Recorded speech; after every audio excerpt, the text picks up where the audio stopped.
എടാ നീ ഒന്നും പേടിക്കണ്ട, കുഴപ്പമില്ല, നീ പോരെ എന്റെ കൂടെ.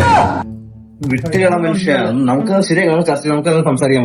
വാടാ പോ, ഇരിക്ക്, നമുക്ക് ഇത് സംസാരിക്കാം. ഒരു ചായ കഴിച്ചു. ചേച്ചി ഒരു സ്പ്രൈറ്റും ഒരു ചായ. നിനക്ക് ചായ പോരെ? ആ ഇവന് ആരോടെ സംസാരിക്കണത്? അല്ല, ആരോട് സംസാരിച്ചാലും കുഴപ്പമൊന്നുമില്ല. ഇവിടെ കച്ചവടം കിട്ടിയല്ലേ. ഇവനെന്നെ വട്ടാണോ? ഇവനെ സുഖാണോ? വീട്ടിൽ ആരൊക്കെയുണ്ട്? പിന്നെ പഠിക്കുവാണേ. ചേച്ചി ഒരു 5 ബിസ്ക്കറ്റ്, അതുപോലെ തന്നെ പൊട്ടറ്റോ ബിസ്ക്കറ്റ് ഒരു 4 2 കുപ്പി സ്പ്രൈറ്റും വേണം ചേച്ചി. അത് ബാക്കി ചെയ്ത് കേട്ടോ. എന്നാ മോനെ, നാളെ മെനൂട്ടോ. ചേച്ചി പൈസ തന്നു തരും കേട്ടോ. പൈസ തന്നിട്ട് പോന്നേ. നീ ആരാ? വീടിന് മുതലും കൊടുത്തിട്ട് നമുക്ക് ഭാര്യയായി തോന്നുള്ള.